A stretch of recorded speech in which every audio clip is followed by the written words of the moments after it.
This is a constant reminder of a horrible tragedy. The fragments of a ship. Victoria's Chris Clausen has collected them since 2000.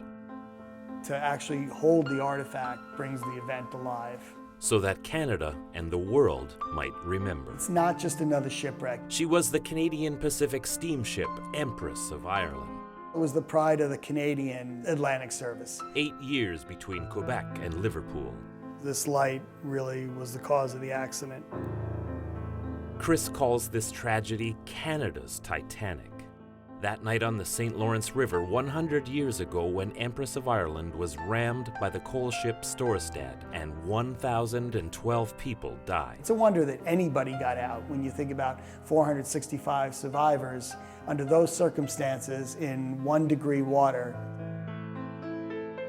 Before the fog set in, the last thing they saw was that red light. The two ships were sailing towards each other. Having seen the red running light, the Storstad crew assumed that Empress would pass to their left, or port side, but Empress had decided to pass on their right, just as they disappeared in the fog. Rather than away from it, they turned into the Empress. On May 29, 1914, the Canadian Pacific Ocean liner Empress of Ireland had sunk after colliding with another ship.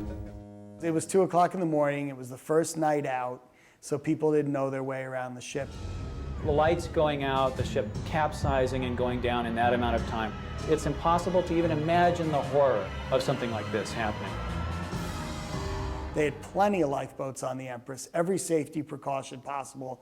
It still sunk. So after that, people finally realized no matter what we do, the ship's made of iron. If you put a hole in it, it's going to sink, and not everyone's going to survive. American Chris Clausen works as an assistant director in Hollywood. But when I'm away from that, history's always been my passion. He was surprised to learn that many Canadians didn't know the Empress of Ireland story.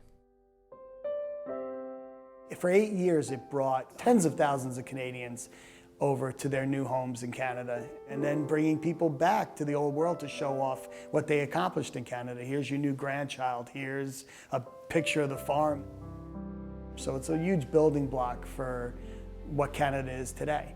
Chris says he has no direct connection to the ship or her passengers. I just wanted those people to be remembered. He organized this exhibit at Victoria's Maritime Museum of BC with his own collection of artifacts, personal items from successful voyages. A little boy named William Haytack wore these glasses on a 1912 Empress of Ireland voyage to Canada. The last passenger list, the trip before it sunk. Others retrieved by divers in the late 60s, before the wreck was protected. This plaque will commemorate the unknown number of BC residents who died, upwards of 90 people. Chris says that Empress was largely forgotten by history for a couple of reasons. Soon after the disaster, Europe was at war. When you have 5,000 people dying in the trenches every day 6 weeks later, after the Empress sunk, then losing 1,012 kind of pales in comparison. And unlike Titanic, he says, the ship carried mostly common, working-class passengers. The rich were the celebrities of the day. Chris says his collection is for the families of the lost. They belong to the country. Recently, a visitor introduced herself as the granddaughter of one of the ship's captains, Captain Murray. People connected with the Empress are all over. You'll see them every day and not know. Chris has met dozens of people with family members who have traveled on the ship or who died that fateful night. Everyone is grateful for his efforts. This year, on the 100th anniversary of the sinking, Canadians will be reminded of the Empress of Ireland by commemorative stamps, coins, museum exhibits, and one American's efforts to keep her story alive. I think as long as Canada's a country, this should be remembered. Today, the Empress lies in 40 meters of water off Rimouski, Quebec, rusting in silence, except for the sound of bubbles made by the occasional diver who comes to visit her remains. Someday, Chris hopes to find a permanent home for his collection so that what he started 14 years ago will live on forever. In Victoria, I'm Paul Beilstein.